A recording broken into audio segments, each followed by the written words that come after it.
Hello everyone, Razorblade Mango here, and today I want to talk about the the kerfuffle that Xbox found itself in over the last few weeks regarding things such as, the viability of their platform, whether or not there are going to be any more, iterations of Xbox hardware after this, what does console exclusivity mean for Xbox nowadays, just a whole lot of shit. So I want to start this video off by saying that, look, if there's one thing that I dislike a lot compared to a lot of things in this industry, especially when I have to talk about it, is vague messaging. I don't care who's doing it in this industry. I don't care if it's a big executive or a designer on a game. I don't like vagueness when it comes to communication from the video games industry. And hell, I don't like people being vague in general in my own personal life. It's annoying. And I must say that I think Xbox's communication this generation and their messaging have been confusing at best and very vague, especially when it comes to their big acquisitions like ABK and Bethesda. By contrast, and this isn't just to start some console war bullshit, Nintendo and PlayStation have had very clear lines in the sand and plans with their exclusives. You want to play Nintendo's games? You go buy a Switch or whatever the hell their next console is going to be. You want to play PlayStation games? Cool. For the single player stuff, you got to wait 2 years before it becomes available on PC, or else you got to go play it on PS5. Multiplayer games, like the recent Helldivers 2, different story. Day and date, PS5, PC. On the other hand, you have Phil Spencer when they bought Bethesda saying things like, "Oh, well, any future Bethesda games that have a history on other platforms will be there." And it's like, what does that mean? What does that mean? Because Elder Scrolls and Doom have a history, sort of, on PlayStation or Nintendo? It's are you going to put future Elder Scrolls and Doom games there day and day? Again, it's vague. And a lot of this came to a head because over the weekend, 2 weeks ago, rumors started to spiral out of control that Xbox was going to start bringing major games to other platforms. I guess in response to their underwhelming hardware sales during the last financial report that they had.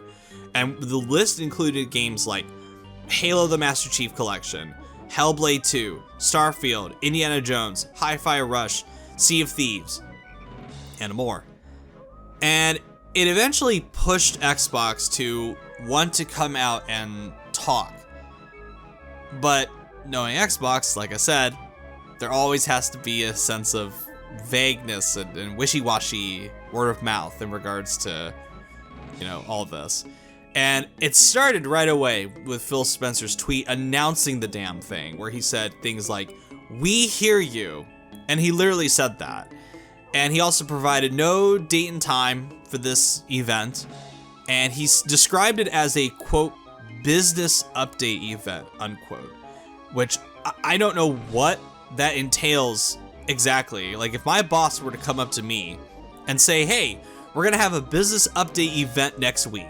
See you later," and then just walked out the door, I would not know what the hell he was talking about. I would just be like, what does that mean? What excuse me, sir? What does that mean? I don't know.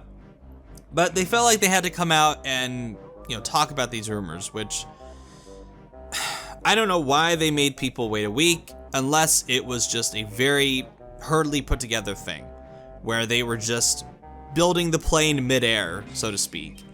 But I have a twofold theory as to why this change in business strategy is happening. One, I think Microsoft panicked, and I'm not talking about Xbox, I'm talking about Microsoft. I think Microsoft panicked when they saw how much ABK would cost to run if they were to keep some things exclusive to their own platform, especially non-Call of Duty things, especially games that let's be real, have not been moving the needle for Xbox. And 2, I think Starfield did not give Xbox the financial gain and Game Pass subscription increases that they were hoping for. And I think that was more or less confirmed during this, quote, business update event, unquote. About a week later, they had their business update event where the head honchos over at Xbox, Phil Spencer, Sarah Bond, Matt Booty, came out and in a very, very tightly controlled PR speak podcast announced some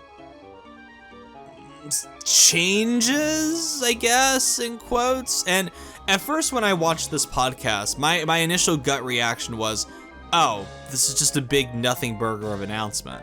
I don't know why they couldn't have just put out a blog post for this. And I still think that, but if we're gonna read between the lines when it comes to the usual Xbox vague doublespeak that they do, there are some things that you could kind of pull away from this event. And I think it was obvious when you saw this podcast how quickly this was all put together, because I guess I don't understand why the things they had to say couldn't have just been a blog post on Xbox Wire weeks ago. They should have gotten a much quicker handle on this. And this, I thought, was just a terrible handling of this whole situation. Now, as to what they actually said, again, we have the typical Xbox vague and confusing messaging. So they announced that 4 games, for now, only 4, would be coming to other platforms. They wouldn't even say what other platforms these are. And I imagine they're things like PlayStation, Switch, and Epic Game Store. I don't know exactly which Xbox games are on Epic, or if any. I don't know. I don't really pay attention to Epic Game Store. But they wouldn't say what they are. He said, oh, we're going to do 4 games. And then Phil Spencer said, but I'm not going to tell you what they are. And it's like, what? What are you talking about? I kind of understand the logic behind, oh, we want the teams to announce what they are, but when you've made people wait, damn near almost 2 weeks to get some kind of clear communication from you guys, I think it's such a stupid look to then come out and go, oh, we are going to put some games on other platforms, but I'm not going to tell you what they are. And it's not like there's some big secret. If you've been half paying attention to this whole thing, it's obvious that the 4 games that are going to be coming are Hi-Fi Rush, Pentiment, Sea of Thieves, and Grounded. Those are the 4 former Xbox console exclusive games that are going to be coming to PlayStation, Switch, a la carte. And Phil Spencer confirmed that these 4 games do not include Starfield nor Indiana Jones, because, like I said earlier, big part of the rumor is that Starfield and Indiana Jones were going to come to PlayStation, maybe Switch. I doubt Switch, but PlayStation at least. But as usual, they're being intentionally vague about the possibility of more games coming to other platforms. Phil Spencer basically is like, oh, we'll see. And it was exactly what I hoped they wouldn't do, where they said, oh, well, we're doing a wait-and-see approach on a case-by-case basis without actually saying it. And it's like, all right, dude, just... Now you've opened up more questions than answers with this kind of thing. And if I were an Xbox fan, and I was shocked that some people looked at this podcast and went, oh, yes, this is very reassuring. It's like, no, it's not. No, it's not. If you know anything about the way these executives speak, this is far from clear, far from definitive. And I love how Phil Spencer comes out and in this podcast and goes, oh no, these games are not going to include Starfield or Indiana Jones, these 4 games specifically.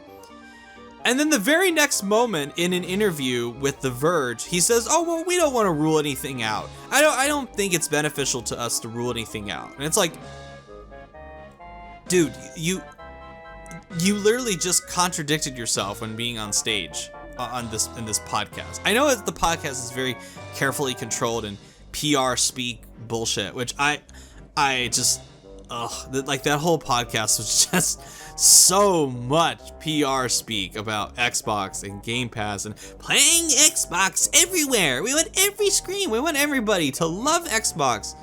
It's like, all right.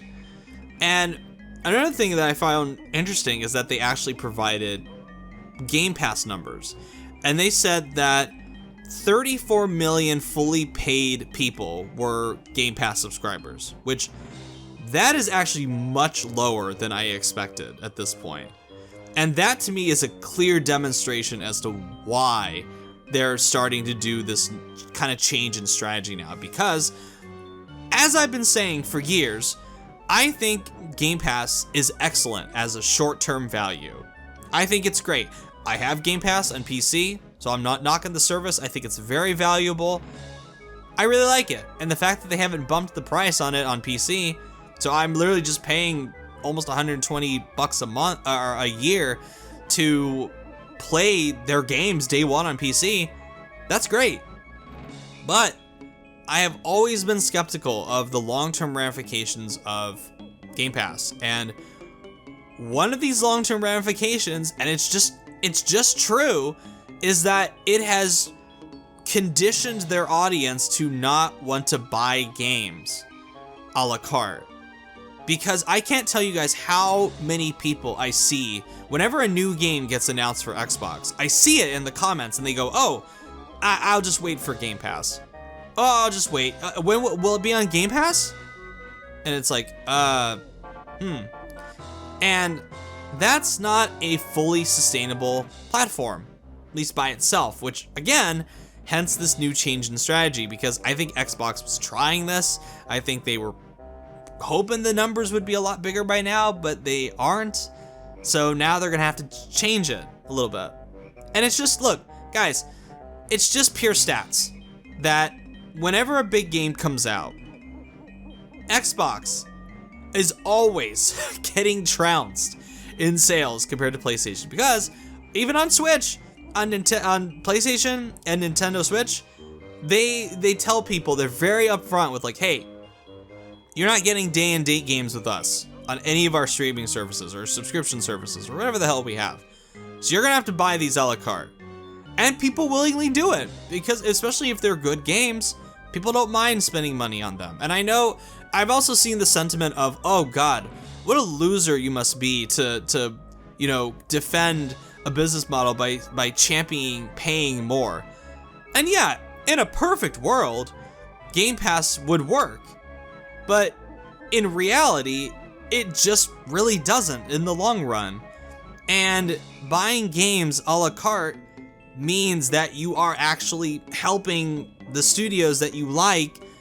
Giving them more money will help them fund their games more. It's just common sense. It's just common basic math. It's annoying to me how some people, especially the people that are in the cult of personality that Phil Spencer seems to have curated, is that buying games a la carte is somehow this like bad thing, where they think, oh, that's the subscription model is the future, and it's like, not exactly. And I'm not exactly on board with this idea of curating a digital library, at least exclusively. And that's one of the things they also mentioned in this PR Speak podcast, where they say, oh, we want people to curate their libraries, preserve their libraries digitally. Notice how they never once mentioned physical on this podcast. So that's a clear sign that it's like, hey, we're moving away from physical. And I really would assume the rumors of them shutting down a lot of their physical games departments are true. Another thing too that I found extremely annoying about Phil Spencer and him trying to, and again, he's trying to do this like, this holier than thou kind of thing, where he says, and he's talking about Helldivers 2 in particular. He says, I don't think Helldivers 2 not being on Xbox, I don't think that helps anyone. And it's like, dude, 2 weeks ago you didn't give a shit about Helldivers 2, and now you're doing port begging for it? Really? Like, dude, shut up. And the fact that he admits too that, oh, we engage in this console legacy of exclusives as well. It's like, So then what the fuck are you talking about? What was this, some like random shot at PlayStation across the way? Like what are you talking about? And again, this speaks more, I guess this speaks more to my problem with Phil Spencer, is that this guy just seems incapable of giving people straight answers when it comes to his company that he leads. And I guess I shouldn't expect, you know, more from a business executive, especially a guy who's under the wing of Microsoft. It's like, okay, well, it's like, dude, shut up. What are you talking about? Like, oh, Helldivers 2 not being on Xbox doesn't help anyone. Yeah, it does. Helps PlayStation. And you know who owns Helldivers 2, the IP? I'll give you 3 guesses, Mr. Spencer. PlayStation helps them. So, you know who it helps by not putting Indiana Jones and Starfield on PlayStation and Switch? You! So, if you're gonna take a shot at PlayStation over Helldivers 2, again, a game you probably 2 weeks ago didn't give a flying fuck about, why, it doesn't help you to keep Indiana Jones and Starfield and all your games on Xbox, so why don't you put them over on other platforms? Again, classic Phil Spencer, doublespeak, PR, stupid deflection bullshit. It's typical of what he does. And the last thing I want to say, because this is going on longer than I wanted to, is that I think the hardcore Xbox influencer community took a massive shit. Like, just they really do have egg on their face this whole last few weeks, and I think they are an embarrassment to the gaming community. And I'm not talking about the general Xbox fan. I'm not talking about the people that, you know, like Xbox and play that, and it's like, oh, this is fun. I just want to come home at the end of a long day and just sit back on my Xbox and play it. That's not the people I'm talking about. I'm talking about the people that are jacked into the Matrix on Xbox, that worship at the feet of Phil Spencer like he's some kind of deity. The people that when they found out, even a rumor that their games were going to go to other platforms, had a public meltdown on social media and sold their Xboxes and put the receipt up on Twitter. They go, look, oh my god, the sky is falling. I'm getting rid of my Xbox. Xbox has betrayed me. Phil Spencer, et tu, Brute, and got stabbed in the back. It's like, you're an embarrassment to gaming in general. So shut up. Shut the fuck up, go sit in the corner and cry about your plastic box, and leave the people alone that just want to enjoy video games and not deal with your weirdo parasocial bullshit that you have with the executives at Xbox, okay? So shut the fuck up, go sit in the corner, hug your little plastic box in a fetal position and cry. Cry me a fucking green tinted river. Anyway, Xbox's future is vague at best at this point, and you know, that's all we have at the end of the day. After 2 weeks of turmoil, after 2 weeks of Xbox not saying shit and then giving people a vague, oh, business update event, this is where we are now.